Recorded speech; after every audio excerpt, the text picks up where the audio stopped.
제목 평생 가난한 줄 알았던 아버지가 돌아가신 뒤 낡은 통장 하나를 열어본 세 남매는 말을 잃었습니다.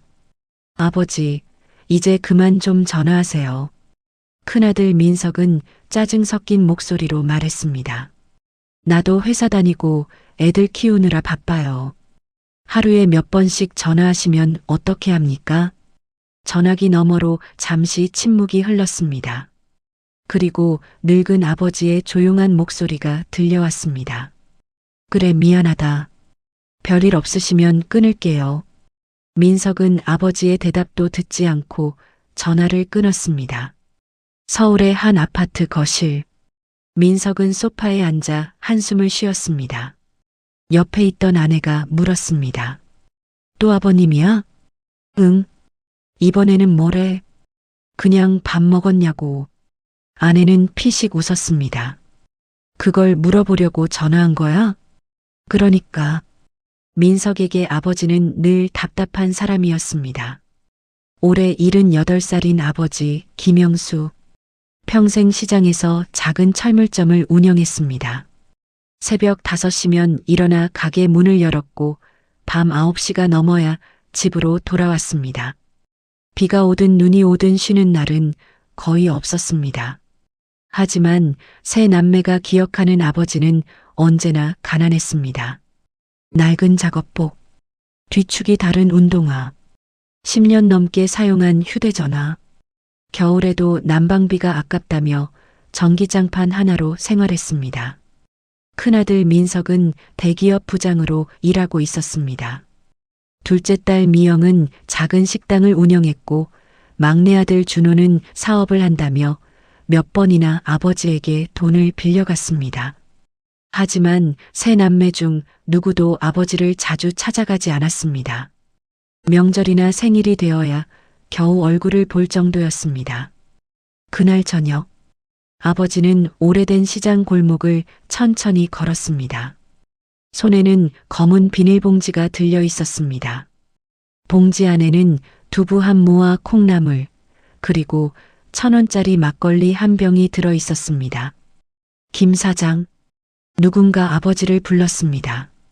옆 가게에서 40년 넘게 장사를 해온 박 노인이었습니다. 오늘도 혼자 밥 먹어? 아버지는 웃었습니다. 혼자가 편하지. 자식들은? 다들 바쁘지. 박 노인은 혀를 찼습니다. 자식 셋이나 키워놓고 혼자 밥 먹는 게 뭐가 좋아? 아버지는 아무 말도 하지 않았습니다. 잠시 후 조용히 말했습니다. 애들이 잘 살면 됐지. 그래도 가끔은 찾아와야지. 아버지는 하늘을 바라보았습니다. 내가 해준 것도 없는데 뭘 바라겠어. 그날 밤, 아버지는 혼자 밥을 먹었습니다. 작은 밥상 위에는 김치와 두부, 콩나물국이 전부였습니다. 식사를 마친 아버지는 장롱 깊숙한 곳에서 낡은 상자 하나를 꺼냈습니다. 상자 안에는 오래된 사진들이 들어 있었습니다. 어린 시절 세 남매의 사진, 초등학교 입학식, 운동회, 졸업식, 큰아들 민석의 결혼식, 둘째 딸 미영이 처음 식당을 열던 날, 막내 아들 준호가 군대에서 전역한 날, 아버지는 사진을 한 장씩 바라보았습니다. 그러다 가장 오래된 사진 한 장을 꺼냈습니다. 젊은 시절 아내와 함께 찍은 사진이었습니다.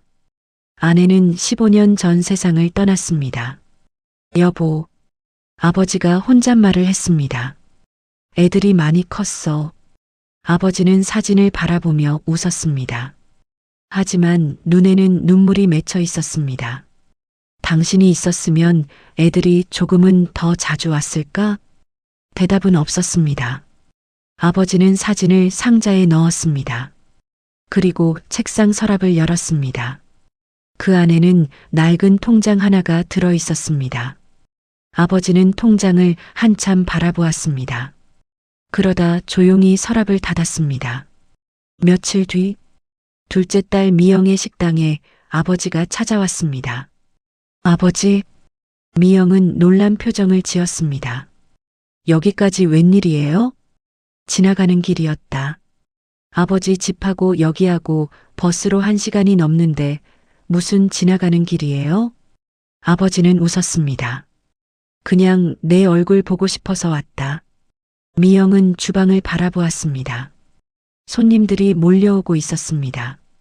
아버지, 지금 바빠요. 그래. 다음에는 오기 전에 전화 좀 하세요. 아버지는 잠시 서 있었습니다. 밥은 먹었냐? 장사하는 사람이 밥을 왜 못 먹어요? 그래. 아버지는 주머니에서 봉투 하나를 꺼냈습니다. 이게 뭐예요? 가게 월세 내는데 보태 써라. 미영은 봉투를 열었습니다. 안에는 100만 원이 들어 있었습니다. 아버지, 왜? 이 돈 어디서 났어요? 조금씩 모았다. 미영은 한숨을 쉬었습니다. 아버지, 이런 돈 필요 없어요. 받아라. 아버지나 쓰세요. 겨울 코트도 하나 사고 맛있는 것도 좀 사 먹고요. 아버지는 웃었습니다. 나는 필요한 게 없다. 그때 식당 안에서 직원이 소리쳤습니다. 사장님, 주문 밀렸어요. 미영은 아버지에게 봉투를 돌려주었습니다. 아버지, 미안한데 오늘은 그냥 가세요. 아버지는 잠시 딸을 바라보았습니다. 그리고 봉투를 다시 주머니에 넣었습니다. 그래. 아버지는 천천히 식당을 나왔습니다. 미영은 다시 주방으로 들어갔습니다. 그녀는 몰랐습니다. 그날이 살아있는 아버지와 나눈 마지막 대화가 될 것이라는 사실을. 일주일 뒤 새벽 6시 민석의 휴대전화가 울렸습니다. 모르는 번호였습니다. 여보세요? 김영수 어르신 보호자분 되십니까? 네. 아들입니다. 여기는 병원입니다. 민석은 침대에서 일어났습니다. 병원이요? 어르신께서 시장에서 쓰러지셨습니다. 상태가 어떻습니까? 전화기 너머로 잠시 침묵이 흘렀습니다. 가능한 빨리 병원으로 와주셔야겠습니다. 1시간 뒤 세 남매가 병원에 모였습니다. 의사는 조용한 목소리로 말했습니다. 죄송합니다. 민석은 아무 말도 하지 못했습니다. 미영은 의자에 주저앉았습니다. 막내 준호가 물었습니다. 갑자기 왜 돌아가신 겁니까? 심장 쪽에 문제가 있었던 것으로 보입니다. 평소에 아프다는 말은 없었는데요. 의사가 세 남매를 바라보았습니다. 최근 병원에 다니셨던 기록이 있습니다. 민석이 놀라 물었습니다. 아버지가 병원에 다녔다고요? 네. 왜 저희에게 아무 말도 안 했죠? 의사는 대답하지 않았습니다. 그 질문에 대답할 수 있는 사람은 이제 세상에 없었습니다. 장례식이 시작되었습니다. 빈소에는 시장 상인들이 끊임없이 찾아왔습니다. 김 사장님한테 도움 안 받은 사람이 없어요. 한 상인이 말했습니다. 민석은 이해할 수 없었습니다. 도움이요? 어려운 상인들한테 돈도 빌려주고 월세도 대신 내주셨어요. 저희 아버지가요? 몰랐습니까? 민석은 아무 말도 하지 못했습니다. 또 다른 노인이 찾아왔습니다. 아버님 덕분에 우리 손자가 대학에 갔습니다. 그게 무슨 말씀이세요? 등록금을 내주셨어요. 민석은 점점 혼란스러워졌습니다. 평생 돈이 없다던 아버지. 자식들에게는 자신이 가진 것이 없다고 말했던 아버지. 그런 아버지가 다른 사람들을 도와주고 있었다니. 장례식 마지막 날, 검은 정장을 입은 낯선 남자가 찾아왔습니다. 남자는 영정사진 앞에 오랫동안 고개를 숙였습니다. 그리고 민석에게 명함을 건넸습니다. 김영수 선생님의 법률 대리인입니다. 법률 대리인이요? 장례가 끝난 후 세 분께 전달해야 할 것이 있습니다. 무엇입니까? 남자는 조용히 말했습니다. 선생님의 유언장입니다. 세 남매는 서로를 바라보았습니다. 막내 준호가 가장 먼저 물었습니다. 재산이 있었습니까? 남자는 대답하지 않았습니다. 장례가 끝난 후 말씀드리겠습니다. 며칠 뒤 세 남매는 변호사 사무실에 모였습니다. 책상 위에는 낡은 상자 하나가 놓여 있었습니다. 민석은 그 상자를 알아보았습니다. 아버지의 집에서 보았던 상자였습니다. 변호사가 말했습니다. 아버님께서는 돌아가시기 3년 전부터 유언장을 준비하셨습니다. 3년 전부터요? 네. 변호사는 서류를 꺼냈습니다. 먼저 확인하셔야 할 것이 있습니다. 변호사가 세 남매 앞에 통장 하나를 놓았습니다. 아버지가 매일 밤 바라보던 바로 그 낡은 통장이었습니다. 준호가 통장을 집어들었습니다. 이게 뭐예요? 직접 확인해 보십시오. 준호가 통장을 펼쳤습니다. 첫 장을 본 순간 그의 표정이 굳었습니다. 형? 왜? 이거. 준호는 말을 잇지 못했습니다. 민석이 통장을 빼앗듯 받아들었습니다. 그리고 잔액을 확인했습니다. 민석의 손이 떨리기 시작했습니다. 이게 어떻게? 통장에 찍힌 금액 52억 1843만 원. 52억 원이 넘는 돈이었습니다. 미영은 자리에서 일어났습니다. 잘못된 거 아니에요?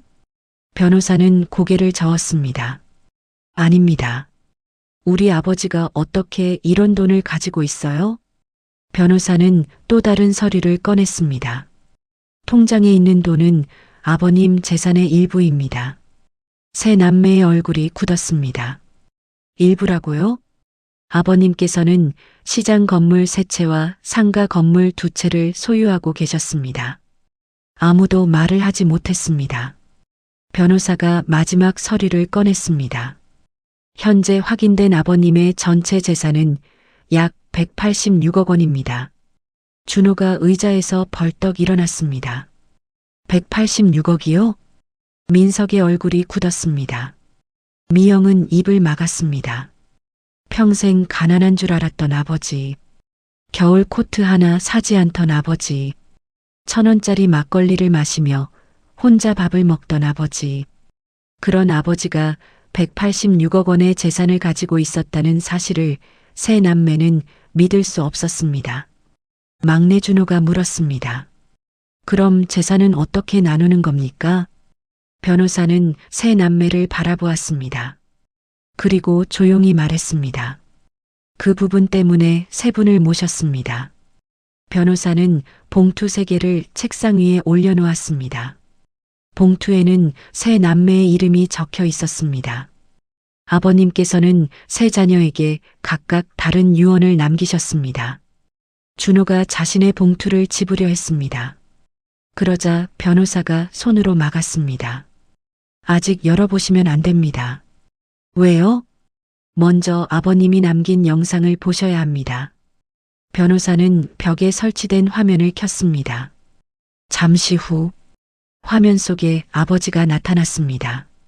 낡은 작업복을 입은 모습이었습니다. 아버지는 카메라를 바라보며 말했습니다. 민석아, 미영아, 준호야. 세 남매는 화면을 바라보았습니다. 너희들이 이 영상을 보고 있다면 아버지는 이미 세상에 없겠구나. 미영의 눈에서 눈물이 흘렀습니다. 아버지는 잠시 침묵했습니다. 그리고 뜻밖의 말을 했습니다. 아버지가 너희들에게 미안하다. 민석이 고개를 숙였습니다. 돈이 있다는 사실을 숨겨서 미안한 것이 아니다. 아버지는 카메라를 바라보았습니다. 너희들이 돈보다 더 중요한 것을 잊어버리게 만든 것 같아서 미안하다. 세 남매의 얼굴이 굳었습니다. 그래서 아버지는 마지막으로 너희들에게 한 가지 기회를 주려고 한다. 화면 속 아버지가 낡은 통장을 들어 보였습니다. 내 재산 186억 원.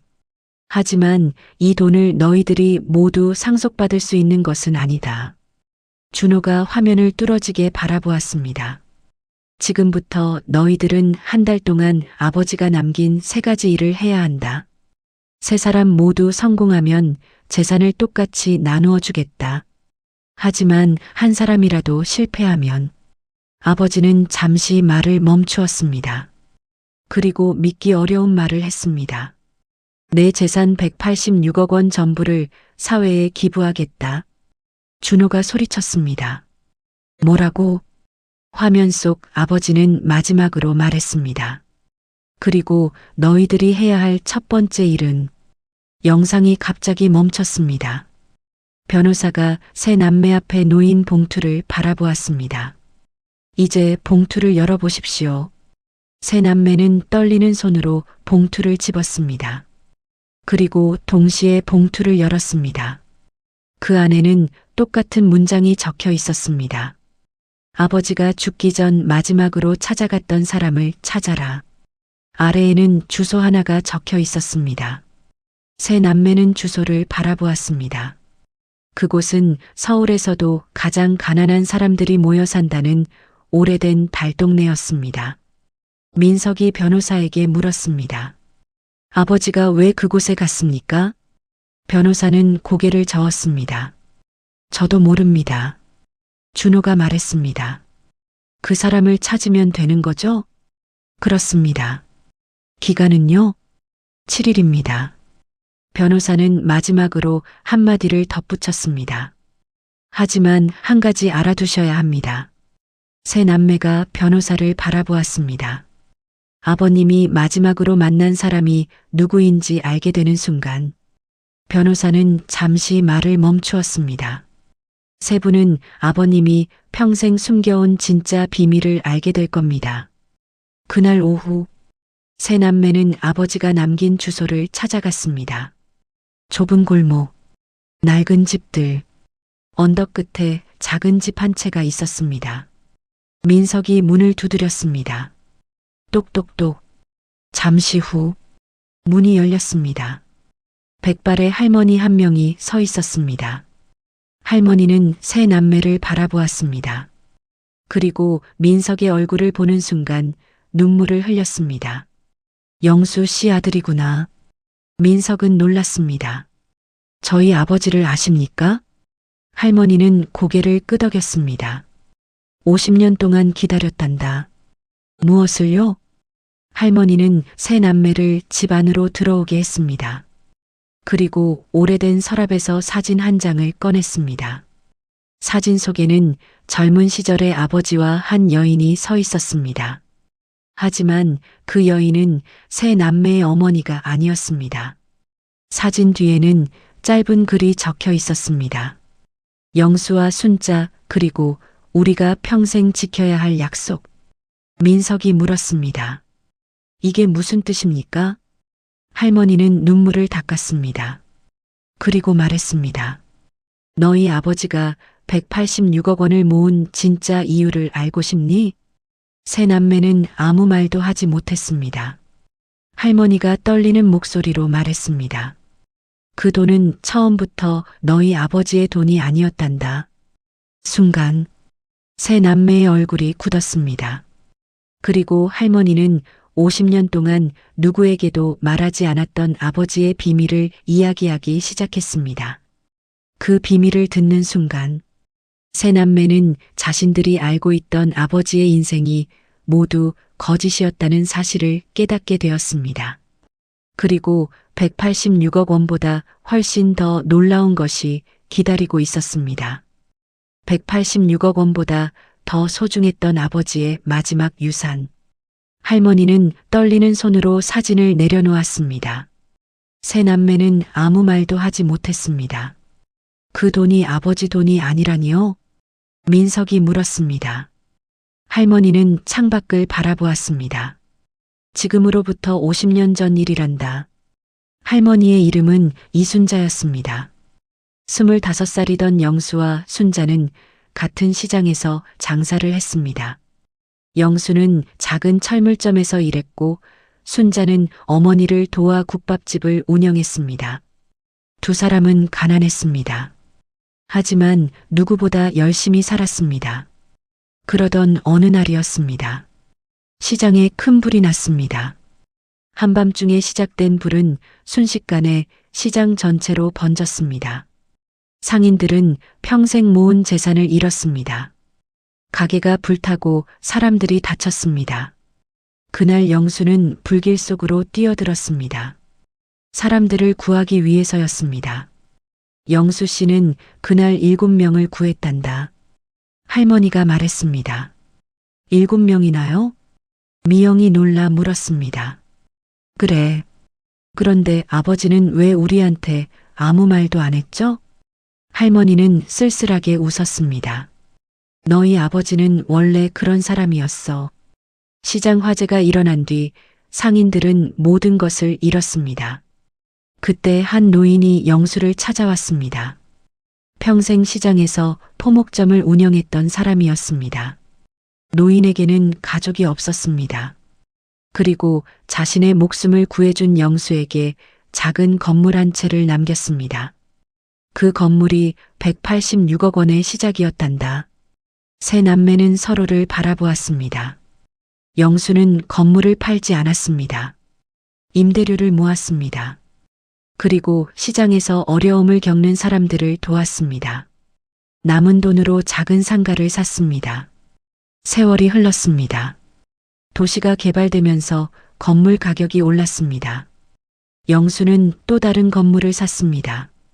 그렇게 50년이 지나자 재산은 186억 원까지 늘어났습니다. 준호가 물었습니다. 그런데 왜 그 돈이 아버지 돈이 아니라는 겁니까? 할머니는 낡은 상자를 꺼냈습니다. 상자 안에는 수백 장의 종이가 들어 있었습니다. 장학금 영수증, 병원비 지원 내역, 시장 상인들의 월세를 대신 납부한 기록, 소년 소녀가장 후원 내역, 독거노인 생활비 지원 내역. 세 남매는 말을 잃었습니다. 너희 아버지는 매년 임대료의 절반 이상을 다른 사람들에게 나눠줬단다. 50년 동안요? 그래. 민석은 고개를 숙였습니다. 자신은 아버지가 평생 돈밖에 모르는 사람이라고 생각했습니다. 낡은 옷을 입고 맛있는 음식 한 번 먹지 않고 자식들에게 돈 한 푼 제대로 쓰지 않는 구두쇠라고 생각했습니다. 하지만 아버지는 자신이 번 돈으로 수많은 사람의 인생을 바꾸고 있었습니다. 미영이 물었습니다. 그런데 아버지는 왜 우리에게 말하지 않았을까요? 할머니는 대답했습니다. 너희 아버지가 가장 두려워했던 것이 무엇인지 아니? 세 남매는 할머니를 바라보았습니다. 돈 때문에 가족이 망가지는 것이었어. 할머니는 한숨을 쉬었습니다. 영수 씨는 수많은 가족을 봤단다. 부모가 죽자마자 재산 때문에 싸우는 자식들, 형제끼리 법정에 가고 돈 때문에 평생 원수가 되는 사람들. 그래서 결심했어. 자신의 자식들에게는 돈보다 더 중요한 것을 알려주겠다고. 준호가 자리에서 일어났습니다. 그럼 우리를 시험한 겁니까? 그렇다고 할 수 있지. 아버지가 우리를 믿지 않았다는 거잖아요. 준호가 목소리를 높였습니다. 민석이 동생을 바라보았습니다. 준호야, 형은 화도 안 나? 아버지가 186억이나 있으면서 우리한테 숨겼어. 나는 사업이 망해서 빚 때문에 죽을 것 같았다고. 그 순간 민석이 조용히 물었습니다. 아버지가 너한테 돈 안 빌려줬어? 준호는 입을 다물었습니다. 사실 아버지는 준호에게 여러 번 돈을 빌려주었습니다. 첫 번째 사업에 3천만 원, 두 번째 사업에 5천만 원, 세 번째 사업에 1억 원. 하지만 준호는 한 번도 갚지 않았습니다. 그 돈 다 어디 갔어? 민석이 물었습니다. 사업하다 잃었어. 아버지가 돈을 안 준 게 아니잖아. 준호는 아무 말도 하지 못했습니다. 그때 할머니가 봉투 하나를 꺼냈습니다. 영수 씨가 이것을 남겼단다. 봉투에는 이렇게 적혀 있었습니다. 두 번째 시험. 세 남매는 봉투를 열었습니다. 종이에는 주소 하나가 적혀 있었습니다. 그리고 한 문장이 있었습니다. 내가 30년 동안 매달 찾아갔던 사람들을 만나거라. 다음 날, 세 남매는 주소를 찾아갔습니다. 그곳은 작은 보육원이었습니다. 원장이 세 남매를 맞았습니다. 김영수 선생님 자녀분들이시군요. 아버지를 아십니까? 원장은 미소를 지었습니다. 30년 동안 매달 오셨습니다. 세 남매는 놀랐습니다. 매달이요? 아이들에게 필요한 물건을 가져오셨습니다. 옷, 신발, 책, 학용품, 그리고 대학에 진학하는 아이들의 등록금까지 지원해 주셨습니다. 원장은 벽에 걸린 사진을 가리켰습니다. 사진 속에는 젊은 아버지가 아이들과 함께 웃고 있었습니다. 세 남매가 한 번도 본 적 없는 아버지의 표정이었습니다. 그날 저녁, 보육원 출신이라는 사람들이 하나둘 찾아왔습니다. 의사, 교사, 회사원, 식당 주인, 버스기사. 그들은 모두 아버지를 기억하고 있었습니다. 선생님이 아니었다면 저는 대학에 가지 못했습니다. 저는 병원비를 내주셨습니다. 제가 잘못된 길로 가려고 할 때 선생님이 붙잡아 주셨습니다. 한 중년 남자가 눈물을 흘리며 말했습니다. 저에게는 아버지가 없었습니다. 하지만 김영수 선생님이 제 아버지였습니다. 그 말을 듣는 순간 민석은 고개를 숙였습니다. 자신에게는 아버지가 있었습니다. 하지만 바쁘다는 이유로 찾아가지 않았습니다. 전화가 오면 귀찮아했습니다. 밥 먹었냐는 말을 잔소리라고 생각했습니다. 그날 밤, 세 남매는 아버지 집으로 돌아왔습니다. 아버지의 작은 방, 낡은 침대, 오래된 냉장고, 10년 넘게 사용한 텔레비전. 민석은 장롱을 열었습니다. 옷은 몇 벌 없었습니다. 낡은 작업복 3벌, 겨울 외투 1벌. 그때 미영이 서랍에서 수첩 하나를 발견했습니다. 오빠, 수첩에는 날짜와 이름이 빼곡하게 적혀 있었습니다. 1월 5일, 민석 생일, 미역국 먹었는지 전화하기. 2월 17일, 미영 식당 월세 내는 날, 힘들어하면 도와주기. 4월 8일, 준호 사업 대출 만기, 전화해서 괜찮은지 물어보기. 수첩의 모든 페이지에는 자식들 이야기가 적혀 있었습니다.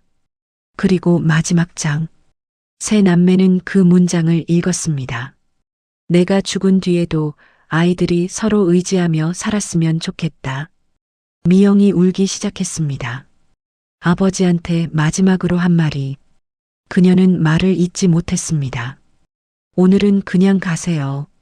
그것이 마지막 말이었습니다. 민석은 휴대전화를 꺼냈습니다. 아버지와 마지막으로 통화했던 기록이 남아 있었습니다. 통화 시간 18초. 그 18초 동안 아버지는 단지 아들의 목소리를 듣고 싶었던 것이었습니다. 준호는 아무 말 없이 밖으로 나갔습니다. 그날 밤, 세 남매는 처음으로 아버지의 방에서 함께 잠을 잤습니다. 다음 날 아침, 변호사에게 전화가 왔습니다. 마지막 시험이 남았습니다. 세 남매는 다시 사무실로 갔습니다. 변호사는 마지막 봉투를 꺼냈습니다. 봉투 안에는 짧은 문장이 있었습니다. 186억 원을 어떻게 사용할지 세 사람이 함께 결정하라. 준호가 물었습니다. 이게 시험입니까? 그렇습니다. 우리가 나눠 가지면 안 됩니까? 그것도 선택입니다. 변호사가 말했습니다. 하지만 세 분 모두 같은 선택을 해야 합니다. 한 사람이라도 반대하면 상속 조건은 성립하지 않습니다. 세 남매는 회의실에 앉았습니다. 준호가 먼저 말했습니다. 솔직히 말할게. 나는 돈이 필요해. 빚도 있고 다시 사업도 하고 싶어. 미영이 말했습니다. 나도 식당 대출이 있어. 두 사람은 민석을 바라보았습니다. 민석은 한참 동안 아무 말도 하지 않았습니다. 그리고 아버지의 수첩을 책상 위에 올려놓았습니다. 나는 우리가 아버지 돈을 전부 가지면 안 된다고 생각해. 준호의 얼굴이 굳었습니다.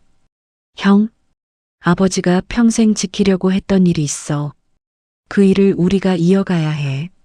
그럼 돈을 전부 기부하자는 거야? 아니, 민석이 말했습니다. 우리도 살아야지. 세 남매는 오랜 시간 이야기를 나눴습니다. 처음에는 싸웠습니다. 준호는 최소한 절반은 가져야 한다고 주장했습니다. 미영은 아버지의 뜻대로 대부분을 기부하자고 했습니다. 민석은 새로운 방법을 제안했습니다. 그리고 세 사람은 사흘 동안 고민했습니다.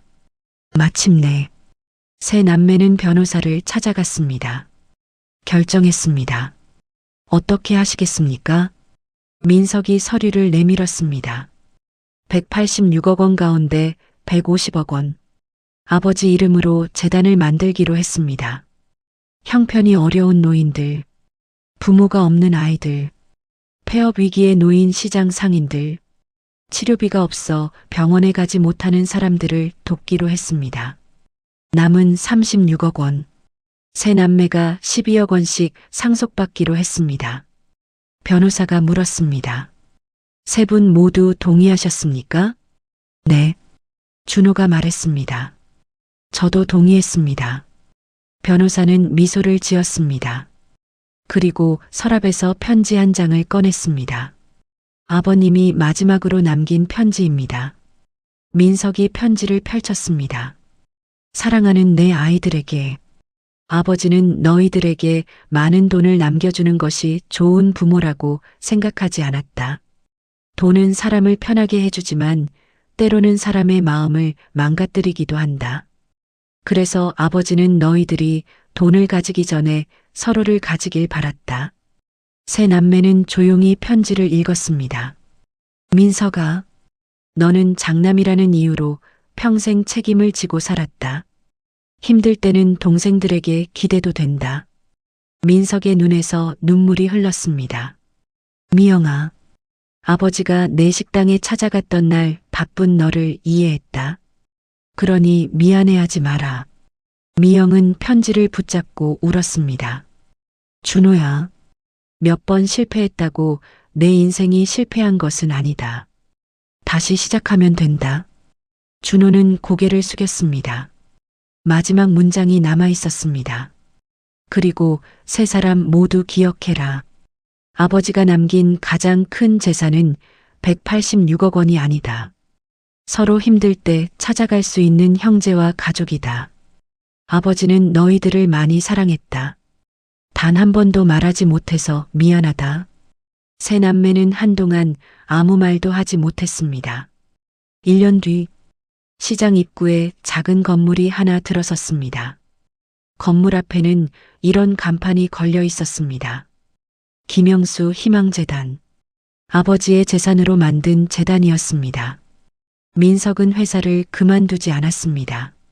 하지만 매주 토요일이면 재단을 찾아왔습니다. 미영은 식당에서 매달 한 번씩 독거노인들에게 무료로 음식을 대접했습니다. 준호는 새로운 사업을 시작했습니다. 하지만 이번에는 혼자가 아니었습니다. 형과 누나에게 조언을 구했습니다. 세 남매는 매달 한 번씩 아버지 집에서 만났습니다. 아버지가 사용하던 작은 밥상에 둘러앉았습니다. 어느 겨울 저녁, 세 남매가 함께 식사를 하고 있었습니다. 미영이 말했습니다. 아버지가 살아계셨을 때 이렇게 밥 한 번 먹을 걸. 아무도 대답하지 못했습니다. 잠시 후 준호가 웃으며 말했습니다. 아버지가 우리 보고 있을까? 민석이 창밖을 바라보았습니다. 하늘에서는 눈이 내리고 있었습니다. 보고 계실 거야. 그리고 한마디 하시겠지. 미영이 물었습니다. 뭐라고?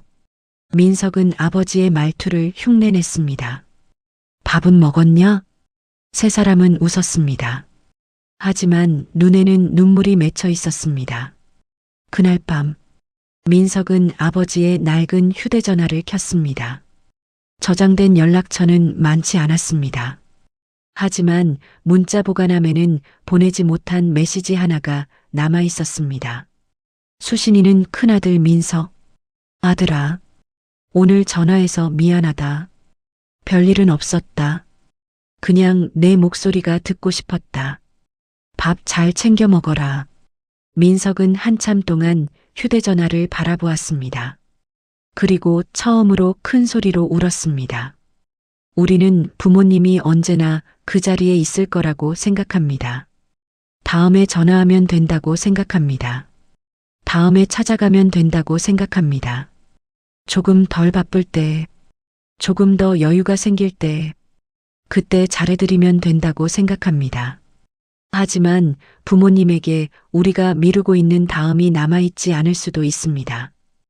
혹시 오늘 부모님께 전화하지 않으셨다면 전화 한 통 드려보는 건 어떨까요? 밥 드셨어요? 그 짧은 한마디가 누군가에게는 세상에서 가장 기다리던 말일지도 모릅니다. 그리고 오늘 이야기가 마음에 남으셨다면 구독과 좋아요 부탁드립니다. 여러분의 구독과 좋아요는 더 따뜻하고 재미있는 이야기를 만드는데 큰 힘이 됩니다. 댓글로 여러분의 부모님께 가장 듣고 싶은 말 또는 꼭 전하고 싶은 말을 남겨주세요. 여러분의 이야기도 누군가에게는 큰 위로가 될 수 있습니다. 지금까지 시청해주셔서 감사합니다. 다음 이야기에서는 평생 폐지를 주우며 살던 81세 할머니가 돌아가신 뒤 낡은 집 지하에서 발견된 300억 원의 비밀에 대한 이야기를 들려드리겠습니다. 그런데 그 돈을 발견한 순간 20년 동안 연락 한 번 없던 5자녀가 동시에 나타났습니다. 과연 할머니는 누구에게 그 돈을 남겼을까요? 다음 이야기도 기대해 주세요. 오늘 이야기가 마음에 남으셨다면 구독과 좋아요 꼭 부탁드립니다. 여러분의 구독과 좋아요는 더 재미있고 감동적인 시니어 사연을 만드는데 큰 힘이 됩니다. 댓글로 여러분의 생각도 남겨주세요. 여러분의 댓글 하나가 누군가에게는 큰 위로가 될 수 있습니다. 지금까지 시청해 주셔서 감사합니다.